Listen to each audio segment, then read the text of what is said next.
क्या crackling noises आपके घुटने में इंडिकेशन है कि आपको आर्थराइटिस है? नमस्कार, मैं डॉक्टर विक्रम मस्कर हूं, एक घुटने और कंधे का विशेषज्ञ, नई दिल्ली, इंडिया से। और आपका स्वागत है एक नए वीडियो में, जिससे मुझे उम्मीद है आपको काफ़ी जानकारी मिलेगी। एक बहुत ही छोटी सी चीज़ जो अब सब की ज़िंदगी में होता रहता है, क्या ये आसार है कोई भी मेन प्रॉब्लम की? तो याद रखिएगा, जोड़ क्या होती है?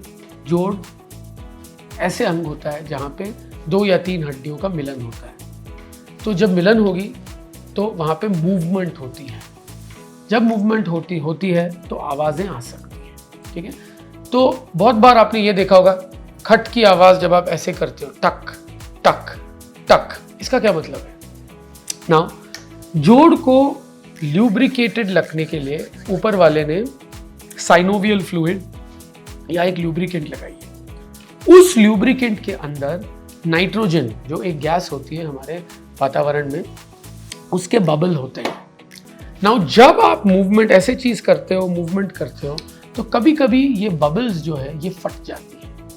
इन फटने की वजह से जो आवाज निकलती है वो है खट की आवाज। नाउ, ये एक बहुत ही नॉर्मल चीज है। बहुत लोग जो है नॉर्मल मूवमेंट से भी आवाजें निकाल सकते हैं, पर उनको कोई प्रॉब्लम नहीं हो रही। कई लोगों में खर खर की आवाज आती है, उनको भी कोई प्रॉब्लम नहीं होती, पर आवाजें बहुत आती है, उसमें भी कोई इशू नहीं। पर अगर आवाज के साथ दर्द हो रहा है और घुटना फंस रहा है, तो फिर ये कोई आसार हो सकती है कि अंदरूनी प्रॉब्लम है।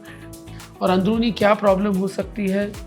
चिकनाई का घिसना, जिसे हम आर्थराइटिस बोलते हैं। तो ऊपर वाले ने जो जोड़ की मिलन होती है उसके ऊपर चिकनाई लगाई है, जो एक तरीके का पॉलिश है। जब ये पॉलिश धीरे धीरे से रगड़ खाने लग जाता है तो हड्डी हड्डी से टकराने के वजह से, 2 रफ सरफेसेस को टकराने के वजह से ये आवाजें निकल सकती हैं। कभी कभी हड्डी के टुकड़ों को फंसने के वजह से या गद्दी या मेनिस्कस के फटने के वजह से आवाजें भी आ सकती है घुटने। तो कब आपको कंसर्न होना चाहिए? जब दर्द हो, जब सूजन हो, जब फंस रहा हो घुटना, जब आप कोई एक्टिविटी नहीं कर सकते उसके वजह से, जब उस जोड़ पे जोर नहीं लगा सकते। अगर ये चीजें हैं, इनमें सूजन हो रही है और सब हो रही है, तो ज़रूर एक विशेषज्ञ के पास जाइएगा और ट्रीटमेंट लीजिएगा।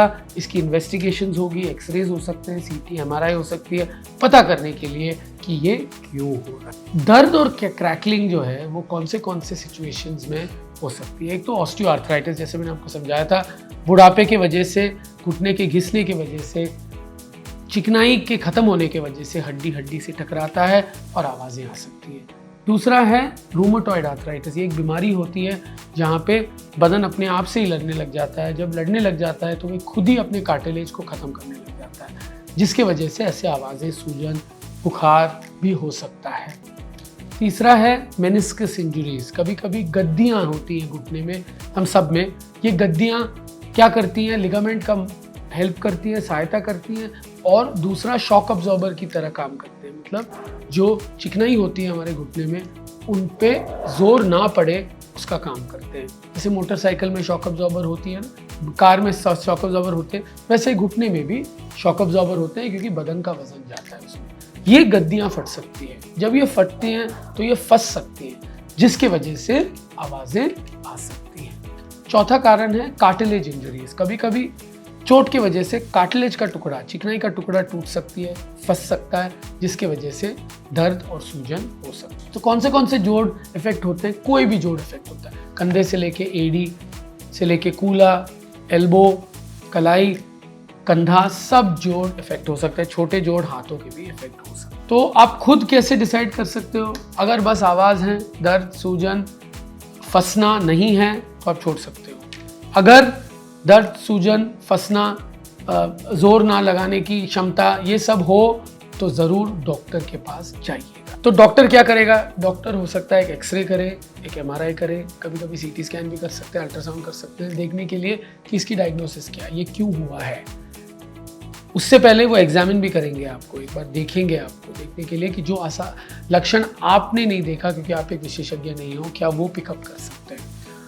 टेस्ट होने के बाद कभी कभी खून के जांच भी होते हैं इसमें, वो एक डायग्नोसिस पे आएंगे और आपको बताएंगे ये क्यों हो रहा है आपको। सो ट्रीटमेंट क्या होती है ये डिपेंडेंट है, ये इसका कारण क्या है।